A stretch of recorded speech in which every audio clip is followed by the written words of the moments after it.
Assalamualaikum warahmatullahi wabarakatuh. Al-Fatihah. A'udzubillahi minasyaitonir rajim. Bismillahirrahmanirrahim. Alhamdulillahi rabbil alamin. Ar-Rahmanir Rahim. Maliki yaumiddin. Iyyaka na'budu wa iyyaka nasta'in. Shiratal mustaqim. Shiratal ladzina an'amta 'alaihim ghairil maghdubi 'alaihim waladdallin. Amin. A'udzu billahi minasyaitonir rajim. Bismillahirrahmanirrahim. Alhamdulillahi rabbil alamin. Wassalatu wassalam ala rasulina Rasulillah sallallahu alaihi wasallam wa ala alihi wa ashabihi wa man da'a bi da'watihi wa man istanna bi sunnatihi ila yaumiddin. Qala rabbi shrah li sadri wa yassir li amri wahlul 'uqdatam min lisani yafqahu qawli. Amma ba'd. Berbahagia Tuan Pengerusi, Tuan Imam Bilal JK Surau An-Nur, muslimin dan muslimat, hadirin dan hadirat yang dirahmati oleh Allah Subhanahu wa taala sekalian. Alhamdulillah, kita sambung kuliah kita pada malam ini dengan membaca kitab Syekh Ibnu Athaillah Sekandari rahimahullahu ta'ala, di mana pada bab kita nak sentuh pada malam ini berkenaan dengan simpanan di dalam alam sir, iaitulah alam yang rahsia. Apa yang terkandung ataupun apa yang menjadi simpanan di dalam alam tersebut. Bercahaya pada permulaan, kata muqaddimah dia, akan membawa kepada bercahaya pada akhirnya. Ia merupakan perkara-perkara batin, sama seperti bergantung kepada Allah Subhanahu wa taala, cinta dan rindu kepadanya. Tetapi ia mesti ada penzahirnya yang dapat dikesan. Syekh menegaskan kepada kita bahawa apa-apa yang ada pada awal dan akhir sebenarnya adalah merupakan rahsia daripada Allah Subhanahu wa taala.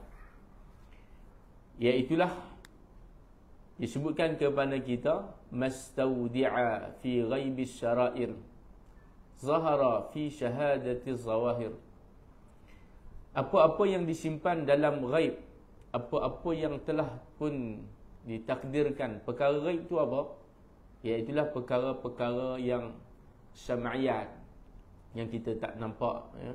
Perkara-perkara syurga, neraka, perkara qada qadar, ya, tentang perkara yang akan berlaku. Itu juga adalah perkara yang disebut sebagai sir, alam sir, alam yang tidak kita ketahui. Syurga, neraka, itulah hari kiamat, kematian. Maka perkara-perkara ini adalah merupakan,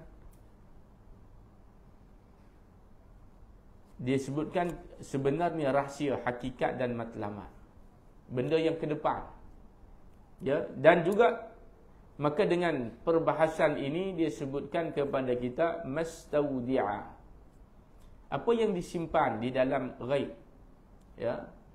Segala rahsia nescaya akan zahir.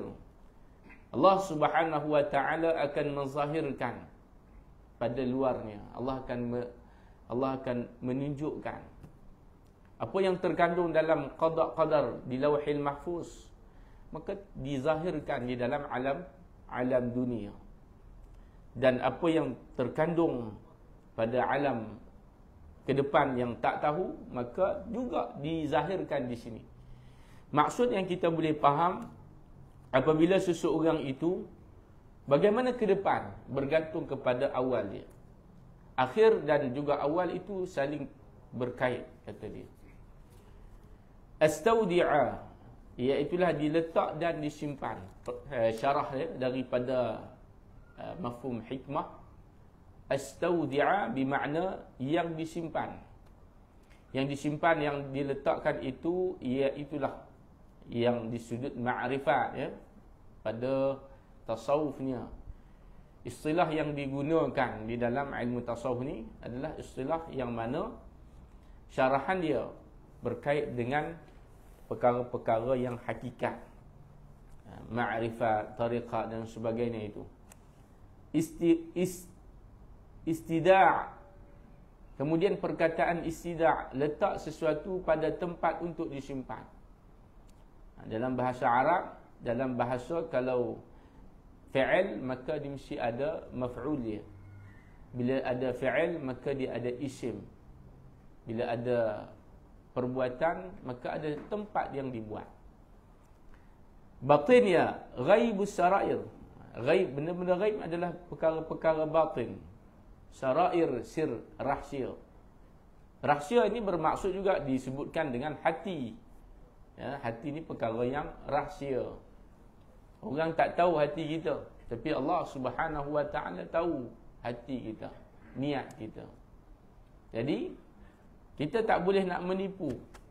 Kita tak boleh nak menipu Allah Subhanahu Wa Taala. Pada ayat yang disebut, orang-orang kafir ni mereka cuba untuk menipu Allah dan orang yang beriman. Yukhadi'un Allah walladzina amanu, dan orang yang beriman mereka cuba nak menipu Allah dan orang beriman. Bagaimana cara dia? Apabila dia duduk dengan orang beriman, dia kata qalu amanna. Ini orang munafik. Kalau orang kafir ni jelas, kelihatan bahawa mereka itu kufur kepada Allah. Tetapi yang bahaya ataupun yang tidak sedar, yang kita khawatir ni, bila mana ada sifat munafik dalam diri kita. Ya, munafik dalam diri kita ni bagaimana? Nampak beriman, tapi dalam hati dia penuh kebencian kepada agama Islam. Ya, dia tak suka kepada dakwah, dia tak suka kepada ayat Quran. Dia tak suka kepada hadis Nabi, menolak hadis Nabi. Akhir zaman Nabi sebut akan ada seorang lelaki. Nabi sebut seorang lelaki dia bersandar di atas katil dia. Ini kita boleh faham antaranya adalah seseorang itu orang yang tua. Dia pegang dengan apa yang dipegangnya selama dia hidup. Tapi pegangan dia adalah pegangan yang salah.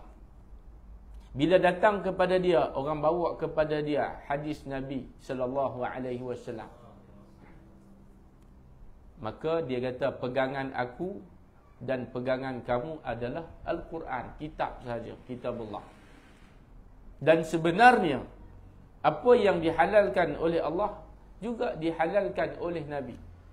Apa yang diharamkan oleh Nabi datangnya daripada pengharaman daripada Allah Subhanahu Wa Ta'ala. Dan sebenarnya apa yang dia buat itu adalah sebenarnya tergelincir ataupun terkeluar daripada landasan agama Islam, di mana Al-Quran tidak dapat dipisahkan dengan hadis Nabi sallallahu alaihi wasallam. Baik, kemudian disebutkan kepada kita itu makna dia hati, roh. Perkara roh ni perkara yang ghaib, sir, ya. Sebab tu hati ni walaupun dia perkara yang ghaib, allazina yu'minuna bil ghaib, orang-orang yang beriman dengan yang ghaib itu, maka mereka beriman kepada Allah. Mereka mendirikan sembahyang. Jadi orang yang beriman maka dibuktikan dengan zahir dia. Sebab tu mula-mula akidah. Akidah ni pegangan. Pegangan ni benda yang tidak nampak. Tetapi apabila Nabi sallallahu alaihi wasallam berdakwah, maka bila mantap, bila kuat, bila pegangan itu sudah kuat, maka turunnya ayat-ayat tentang syariat, ayat tentang sembahyang, ayat tentang puasa. Perintah. Mana kamu kata kamu kenal, kamu cinta, kamu taat kepada Allah, fattabi'uni. Maka kena mengikuti sunnah, kehidupan, cara salatnya, ibadatnya, akhlaknya. Bagaimana Nabi sallallahu alaihi wasallam. Itu. Kita kata kita Islam, tapi kita tak ikut pun sunnah Nabi sallallahu alaihi wasallam. Antara sunnah Nabi apa? Akhlak. Cerita hadis sahih, hadis dhaif, ya, itu satu daripada anwa'un ilmu, anwa'un min ulumuddin. Tapi perkara yang penting sekali, iaitulah Nabi ni akhlak dia. Tak usah kita berbual benda-benda yang besar. Kalau benda simple pun kita fail. Akhlak, adab, belajar, menuntut ilmu, duduknya, cakapnya, bersembangnya, ni semua adab kena jaga. Jangan kita mengganggu majlis ilmu. Allah Ta'ala sebut bagaimana, wa man azlamu mimman mana'a masajid Allah. Barang siapa yang paling zalim, mereka itu, kata Allah, azlamu mana'a masajid Allah, menghalang ataupun mencegah secara langsung ataupun tidak langsung, an yuzkara fi, menghalang apa? Rumah Allah. Rumah Allah Subhanahu wa taala eksklusif dia. Sebagaimana dibincangkan perkataan kalimah Allah eksklusif. Tuan-tuan faham tak kalimah Allah ni eksklusif dia macam mana? Ikut dia. Apa yang berlaku. Sebenarnya besar isu berkaitan dengan kalimah Allah. Dia tidak perlu dipolitikkan pun sebenarnya atas kepada kefahaman. Dia adalah satu kalimah yang agung, lafzul jalalah. Lafaz yang digunakan, difahamkan dengan Tuhan yang lain, itu salah. Kerana selain daripada agama Islam, maka Tuhan dia banyak. Ada juga dia percaya kepada api sahaja, dia panggil majusi. Tapi yang disebut mereka syirik kepada Allah ni kerana faham mereka itu Tuhan ni banyak. Syirik. Menyekutukan Allah Subhanahu wa ta'ala. Jadi bila digunakan perkataan Allah pada banyaknya Tuhan, itu satu perkara yang salah. Laqad kafara alladhina qalu innallaha salisu salasa. Dan sesungguhnya orang-orang kafir ni mereka mengatakan Allah itu ada 3. Sebab itu digunakan perkataan God, kemudian Son, Mother, hari ibu. Hari ibu ni ambil daripada peristiwa Maryam, Mary. Christmas, Mary, iaitulah Maryam. Ada hari-hari yang upacara ataupun satu penghormatan yang diberikan kepada seseorang itu tidak salah. Tetapi bila menganggap dia ada sesuatu yang mulia sebagaimana kemuliaan Tuhan. Kerana bagi mereka ini Trinity. Itu panjang soal berkaitan dengan akidah. Perlu difahami benda ini. Kalau kita ibadat, kita solat, tapi benda ni kita tak jelas, maka kena jelaskan. Sebab dia berkaitan dengan akidah. Orang yang beragama Islam, maka walaupun dia melakukan dosa, dia akan masuk ke dalam syurga setelah diazab oleh Allah Ta'ala, selagi iman dia itu iman yang sahih. Tapi kalau dia beribadat tetapi iman dia iman yang tidak betul, maka ditolak, mardud. Wa kuntum azwajan salasah. Pada hari akhirat dibangkitkan, manusia akan menjadi 3 kumpulan. Azwajan salasah, kumpulan, 3 kumpulan. Zauj, pasangan, kelompok. Dia yang pertama, orang yang diberikan catatan amal kanan. Ashabul maimanah, orang yang baik. Ashabul maimanati ma ashabul maimanah, yang diberikan catatan amal kanan. Kemudian wa ashabul masy'amah, orang yang diberikan catatan amal kiri. Betapa ruginya, hinanya. Ma ashabul masy'amah, iaitulah orang, kata ulama, orang kafir dan orang yang masuk neraka. Orang Muslim yang melakukan dosa juga neraka, selagi dosanya tidak diampunkan. Tetapi apabila dia ada iman, maka dia keluar daripada neraka, dia akan masuk syurga. Itu golongan yang kedua. Golongan yang ketiga adalah orang yang masuk syurga tanpa hisab. Syuhada, orang-orang yang nabi-nabi digelar sebagai al-anbiya wal mursalat, orang yang disebut sebagai rasul yang diutuskan oleh Allah Subhanahu wa taala. Yang ni mereka-mereka ni, yang mana mereka itu adalah orang yang mendapat apa? Anugerah daripada Allah Subhanahu wa taala. Syahadatuz zawahir. Syahadah penyaksian, syahadah nazara melihat, syahadah menyaksikan dengan mata hati. Sebab tu perkara-perkara yang dibincangkan dalam ilmu tasawuf ni semua melibatkan hati ya. Dia panggil akhlak, adab, hati. Kemudian zahir ni syariat. Hati tu dia panggil apa? Hakikat. Aqidah dengan hati. Syariat dengan perbuatan. Dengan diam, dengan duduk, dengan baca, dengan sebut, dengan bangkit, dengan duduk, baring. Kemudian ditutup balik dengan hati juga. Hati dan luar dan dalam. Zahir dan batin. Itulah ilmu tasawuf. Yang kata ilmu tasawuf tu ilmu zahir, ilmu batin. Siapa yang kata dia tasawuf, siapa yang dia kata dia kenal Allah, tapi dia tidak melakukan syariat, maka dia sebenarnya tertipu dengan ilmu dia. Tertipu dia dengan syaitan sebenarnya. Ya, dengan dakwaan-dakwaan yang pelik. Kononnya dia sampai kenal Allah Ta'ala, tetapi dia meninggalkan syariat. Boleh jadi orang itu adalah orang yang terkeluar daripada apa? Akidah yang sebenarnya. Ya, tidak sembahyang ya, contohnya. Aku telah sampai kepada Allah, aku kenal Allah, jadi tak perlu sembahyang. Pasal sembahyang pun tak guna, kata dia. Kalau sembahyang pun, kalau baca Quran pun hati tak khusyuk, buat apa? Pandai spin dia panggil. Nah, ni golongan batiniah pun ada. Tetapi jangan pula kita amal zahir semata-mata. Dianggapnya orang yang tidak sembahyang itu, maka ataupun orang yang bukan tidak sembahyang, orang yang melakukan ibadat itu bergantung kepada usaha mereka. Makna orang ni dah cukup baik dah. Pun tak boleh juga. Dia tetap kena membersihkan hati.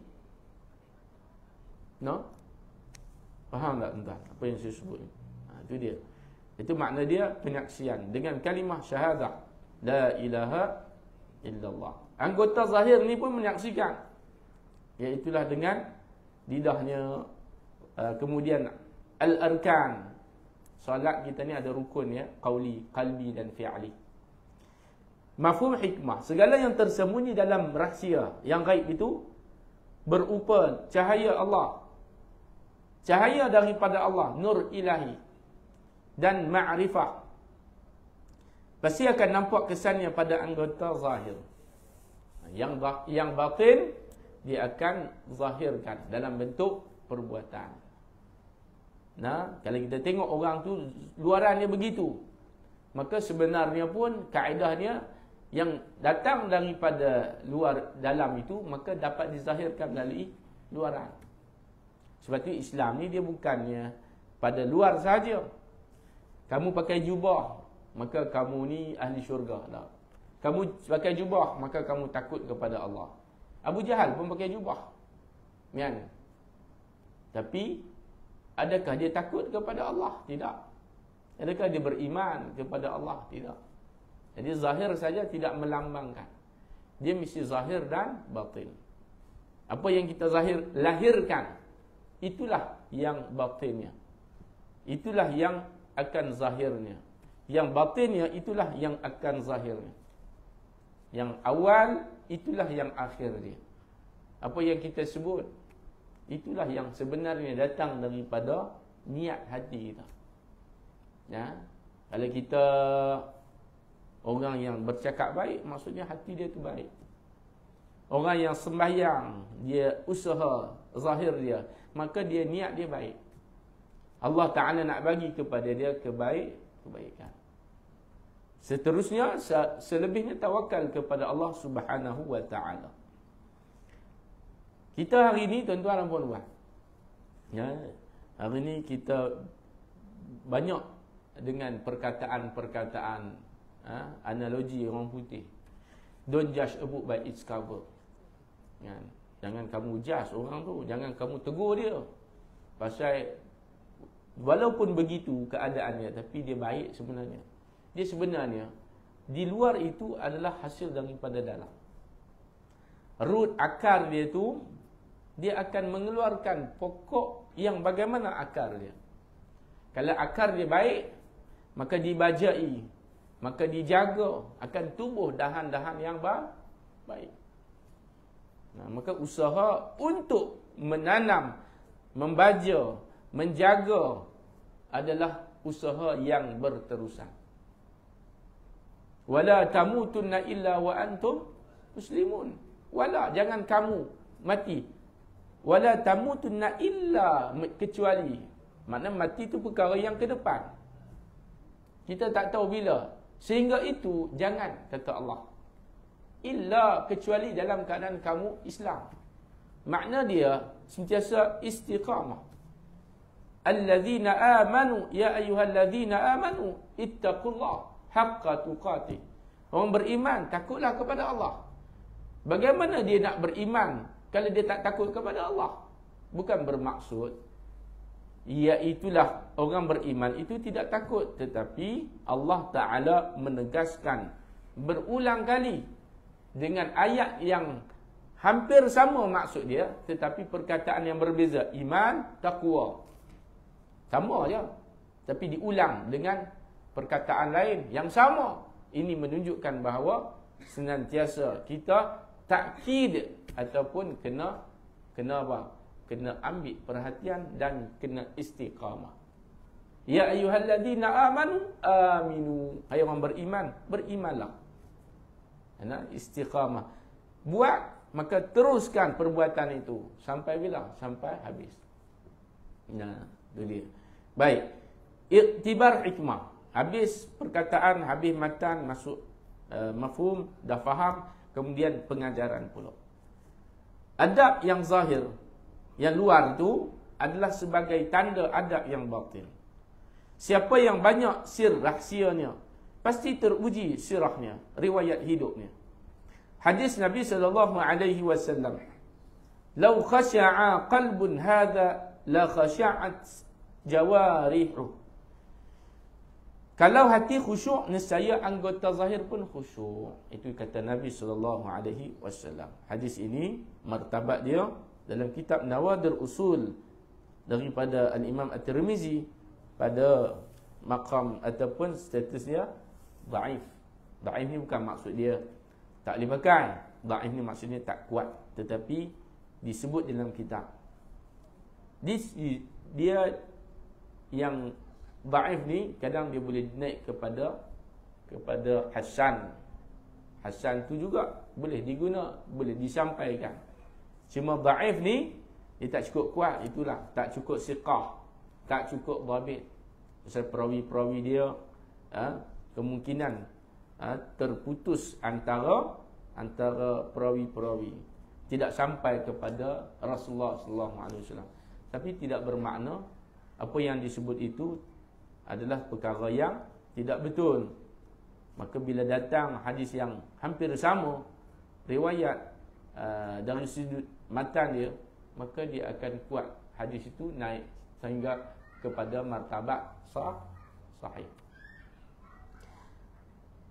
Lau khasya'a qalbun, kalau hati itu khusyuk, hadza la khasha'at, maka jawabnya akan khusyuklah, akan baiklah. Sahih. Kalau orang tu kita tengok dia tak tenang, dia kacau, hati dia pun kacau, kan?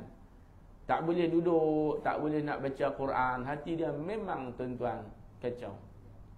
Jadi permulaan daripada kita kena bersihkan hati. Maka dengan sebab itu zikir, wirid, bacaan Al-Quran, tazkirah, ini penting bagi nak menenangkan, bagi menyucikan hati kita yang penuh dengan kotoran dunia. Nah, pasal kita duduk atas dunia 24 jam.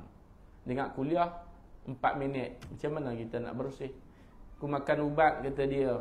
Makan ubat 4 hari. Sakit berapa lama? 40 tahun. Baru 4 hari kamu makan ubat. Jadi kamu nak sembuh, makan masa. Adat di segi makul dia, kalau fikir pun, maka kita kena ambil masa yang agak lama untuk nak bersihkan balik. Sebab apa? Sebab kita dah lama dah hidup adat kita tu dengan itu.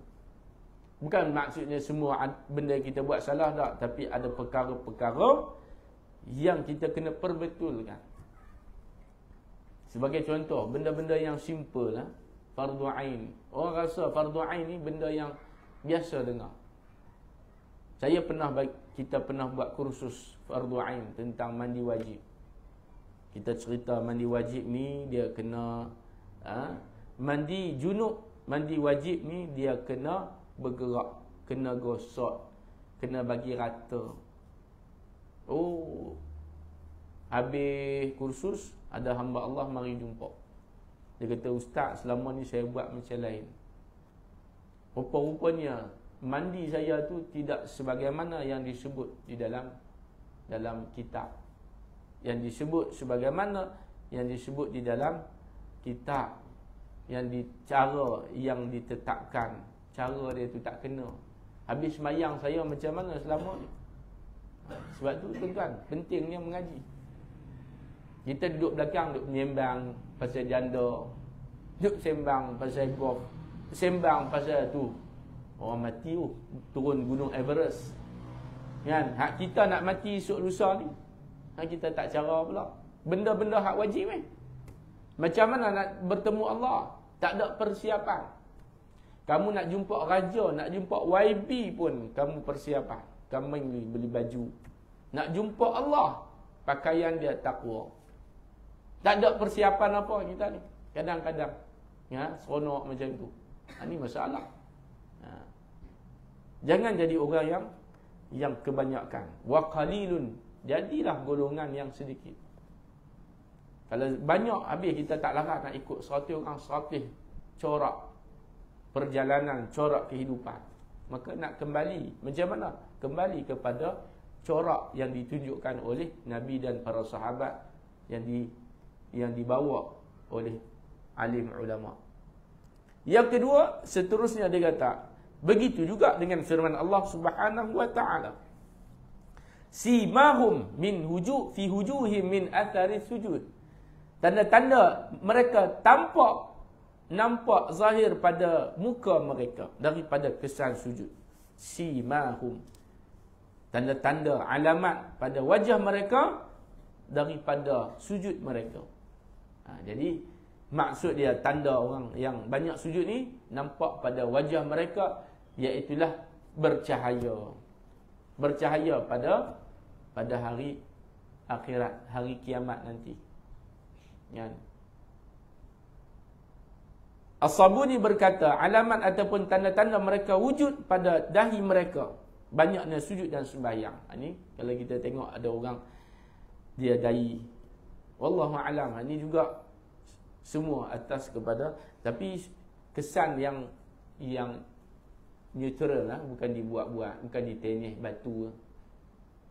Setengah orang dia nak bagi nampak dia baik, dia tenyeh celok kat dahi dia, bagi nampak hitam, nampak bagus. Itu tak boleh. Riak pula, tunjuk ke orang. Kan? Buat dua tanda. Tenyeh ni, ambil sengaja tenyeh.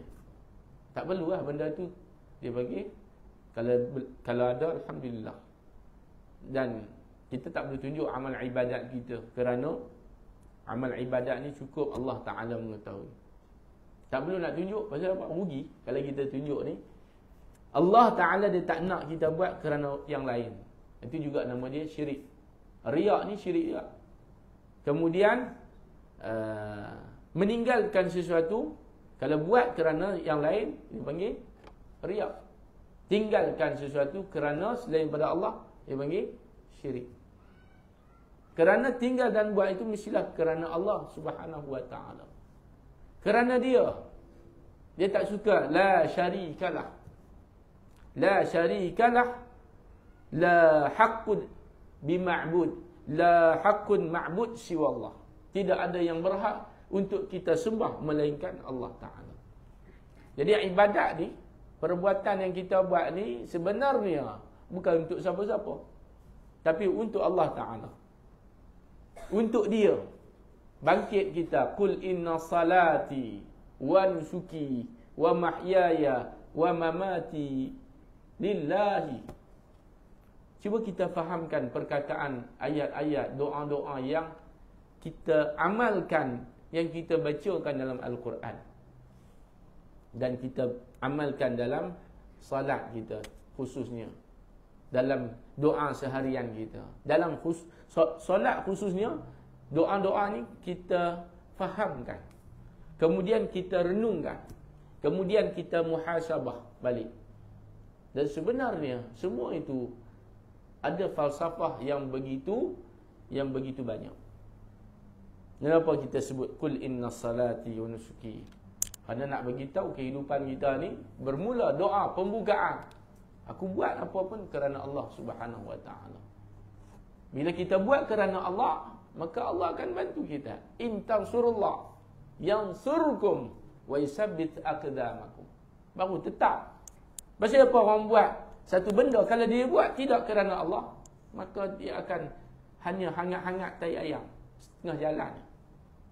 Orang berubah, wanita contohnya, untuk dia mendekati Allah kerana manusia, tak lama. Ya, bila bercerai atas dasar cinta perkahwinan, bila dia bercerai, dia buang tudung. Dia free hair balik. Ramai. Ya, kerana perubahan hijrah dia itu adalah disebabkan kerana apa? Manusia. Kerana nama. Nah, buka tudung. Pasal orang tengok. Nah, nak jual produk pula. Ni artis pula kadang-kadang. Bukan kadang, banyakkan artis lah. Nah, pasal mereka tu menjadi tumpuan masyarakat. Sepatutnya tumpuan masyarakat bukan mereka atlet apa ni, tetapi alim, ulama. Sebab zaman Nabi, sahabat ni menjadi apa? Menjadi pandang. Mereka, sahabat ni memandang Nabi menjadi tumpuan Nabi SAW. Kemudian bila zaman sahabat pula menjadi tumpuan di kalangan tabi'in. Mereka melihat, oh ini dia ni sahabat yang duduk sekali dengan Nabi SAW. Hebatnya dia. Hebat tu bukan sebab hebatnya hebat pada sudut zahir, tapi Allah Ta'ala muliakan. Hebat. Sebab tu bila tahu nama sahabat ni, mereka hidup pada zaman Nabi, mereka begitu dimuliakan oleh masyarakat yang memahami agama Islam, yang memahami, yang mengenali, yang betul-betul mendalami ilmu. Mereka ni dimuliakan. Sahabat ni dimuliakan oleh Allah Subhanahu wa taala. Radhiyallahu anhum wa radwan. Kerana apa? Kerana mereka itu adalah salasilah, musalsal, yang salasilah daripada Rasulullah sallallahu alaihi wasallam. Al-ulama warasati, kata Nabi. Ulama itu adalah pewaris aku. Innama yakhshallah, kata Allah, orang yang takut kepada Allah, mereka itu dari kalangan orang yang alim ulama. Jadi diangkat. Bukan diangkat artis. Tak salah kita kenal, kita tahu artis ni sebagai hiburan, sebagai perkara-perkara yang sebagai perkara hiburan, tetapi tidak berlebihan. Tidak berlebih-lebihan pada perkara yang harus.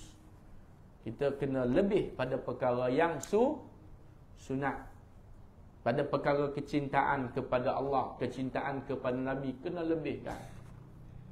Kecintaan kita kepada agama kena lebih. Pada perkara yang wajib, semua orang buat. Pada perkara sunat, lebih. Lebih yang tidak apa? Yang tidak sehinggakan melanggar batas, yang disebut sebagai apa? Terlalu berlebihan, sehingga mendatangkan apa? Mendatangkan fitnah. Tapi sebenarnya berlebihan dalam perkara sunat ni sebenarnya tidak dilarang pun. Cuma ia menjadi perbahasan di sudut ilmiah. Jadi kalau kita buat perkara-perkara cinta kepada Allah, Nabi sallallahu alaihi wasallam, maka tak ada masalah. Yang ada masalah ni bagi orang-orang yang disebut sebagai Wahabi. Maka ni masalah. Kalau zikir banyak-banyak, masalah bagi mereka. Kan? Selawat banyak, jadi problem. Tapi bila mereka buat, tak apa pula. Ini masalah.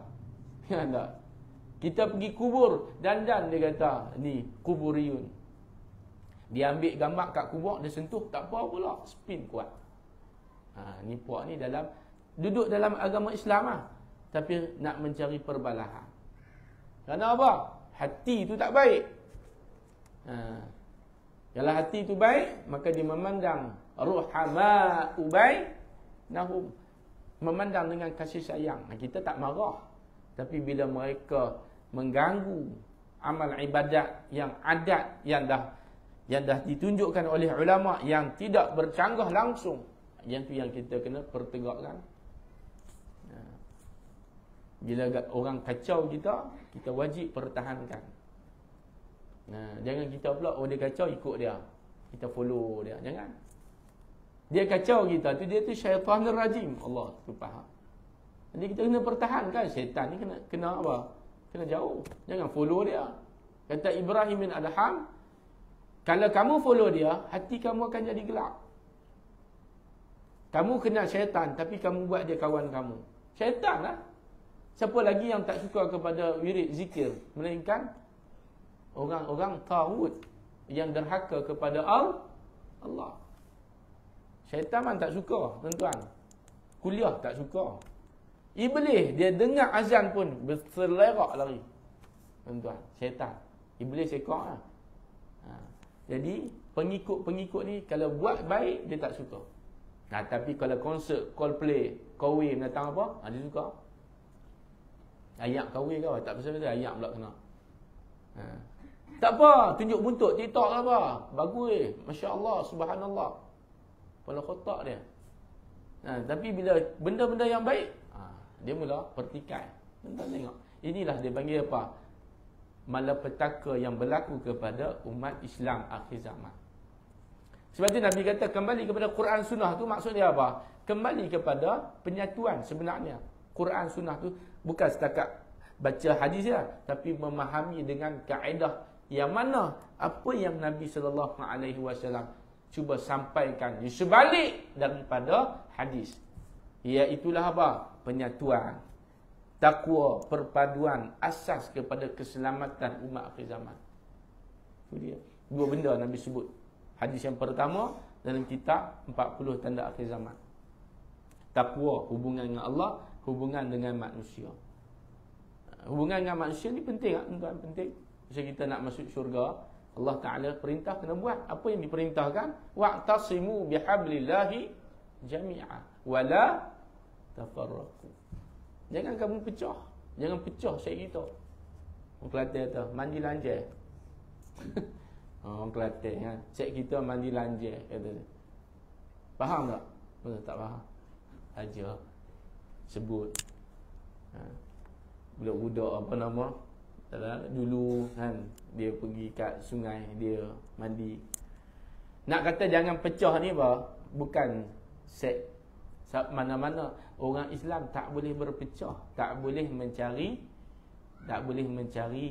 jalan untuk berpecah. Jangan cari penyakit, jangan cari punca. Kena pandang dengan pandangan rahmat, kasih sayang. Semua kita ni bakat-bakat nak masuk syurga belaka. Jangan rasa kita lebih, jangan rasa orang lebih pun tak boleh. Jangan kita terlalu hulu kepada dia. Seolah-olah mulia dia tu mulia. Yang kata mulia hanya Allah Ta'ala dan Nabi SAW, Nabi-Nabi. Sebab tu kita tidaklah hulu, tetapi janganlah terlalu longgar, jangan terlalu syadid sangat. Faqul faman ya'mal ala syakilati. Setiap orang dia panggil apa? Dia punya kelebihan dia. Setiap orang ada kelebihan. Maka setiap orang dia akan masuk syurga dengan kelebihan yang ada pada dia. Kelebihan, lebih. Nafilah. Tapi benda yang wajib buatlah. Walaupun dia lebih sedekah, tapi dia kena sembahyang juga. Walaupun dia lebih baca Quran, tapi dia kena sembahyang. Dia lebih sedekah, kuat sedekah, bersedekah banyak, tapi tak sembahyang, tak jadi. Dia yang wajib dia buat, kemudian yang sunat itu, nafilah, yang tambahan itu, yang itulah dia akan masuk juga dengan kekuatan yang ada pada dia. Al-Qurtubi Dia kata wajah tampak pada mereka itu alamat-alamat tahajud. Tahajud ni pada waktu malam, wa minal laili fatahajjad bihi nafilah. Nampak? Nafilah juga tambahan. Asa ayyab'asaka rabbuka maqaman mahmuda. Mudah-mudahan Allah Taala kata apa? La'alla. Asa ini adalah dipanggil at-taraji. Taraji bermakna harapan Allah Taala. Mudah-mudahan. Jadi bila Allah mengharapkan perbuatan yang dilakukan itu dilakukan oleh kita, maka apa yang berlaku, maka kesudahannya adalah kesudahan yang baik. Puasa la'allakum tattaqun, ya. Wa'tasimu bihablillah, jaga hubungan dengan Allah, dengan manusia, dengan pecah. Akhirnya la'allakum tahtadun. Tengok ayat-ayat ni. La'alla ni maksud dia apa? Harapan Allah. Kita dengar Quran, fa iza quri'al Quran fastami'u lahu. Dengan tazkiran dengan Quran lah, hadis. Akhirnya Allah Taala sebut apa? Wa ansitu la'allakum turhamun. Nampak la'alla. Baru tahu. Tu kena belajar. Bila kita buat benda tu, kita akan dapat dia pandai result dia. Puasa result dia apa? Takwa. Tapi kalau tak bertakwa juga puasa, mana puasa kita tu perlu dinilai semula. Kita dengar Quran tak dapat rahmat pun, dapat pak rahmat dia. Makna dia kita tak dengar betul. Faham tak ni? Tu. La'alla itu adalah satu harapan yang Allah Ta'ala harapkan kepada kita. Allah Ta'ala ni, dia kata nak, dia bagi. Innama amru iza arada syai'an an yaqula lahu kun fayakun. Bila Allah harap, perbuatan tu kita buat pada akal yang kita boleh faham, mana kita buat benda tu, Allah bagi tak? Bagi ya, insya-Allah. Bila tak dapat benda tu, makna kita tak buat dengan sebenarnya. Macam itulah tuan-tuan. Sebenarnya amal ibadat ni, dia belakang dia ada habuan. Tapi bila habuan itu yang bersifat atas dunia kita tak mencapai, maka kita kena muhasabah balik ibadat kita tu.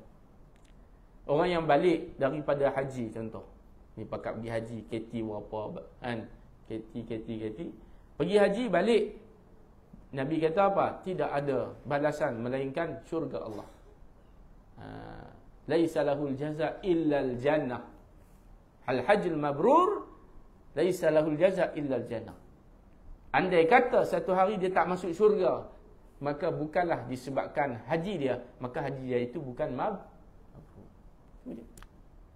Dia dengar ayat Quran, dia puasa, dia salat. Inna salata tanha 'anil fahsya wal munkar. Tapi bila dia sembahyang, masih lagi dibuat maksiat. Bermakna apa? Solat dia belum mencapai tahap, bukan kata sempurna, belum mencapai tahap makbul pun mungkin tidak. Mana kita berterusan melakukan maksiat ni, kemungkinan solat kita tak, kata ulama, tidak sah. Allahu Rabbi, berat lah.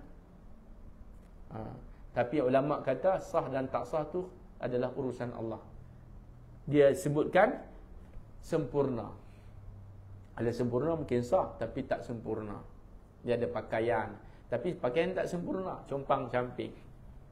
Dia buat maksiat, kemudian dia buat taat, buat maksiat pula. Itu adalah dia panggil apa? Antara kebanyakan orang. Kerana sifat ni tak lari daripada lupa. Tapi rugilah tuan-tuan. Sebab solat kita tu tidak menepati apa yang dijanjikan oleh Allah. Apa yang Allah Ta'ala janjikan dengan sembahyang di atas dunia lagi, iaitulah tanha 'anil fahsya'i wal munkar. Mudah ya tuan-tuan. Kita nak kata kita ni tengok sembahyang first. Salat kita. Yang selebihnya tu khusyuk. Tu lebih lah. Sebab tu khusyuk ni bukan wajib. Dari sisi Imam Syafi'i, salat khusyuk ni tak wajib tuan-tuan. Kalau wajib, habislah kita. Tak khusyuk tadi ni, mayang lagi. Mayang sampai masuk isyak dah mayang maghrib ni. Ulang-ulang. Sebab tu sembahyang ni cukup sekali. Mayang wajib. Cukup sekali, jangan buat banyak kali. Melainkan kalau kita buat yang fardu, kita seorang, kemudian kita nampak ataupun kita lihat ada orang yang salat berjemaah, itu boleh.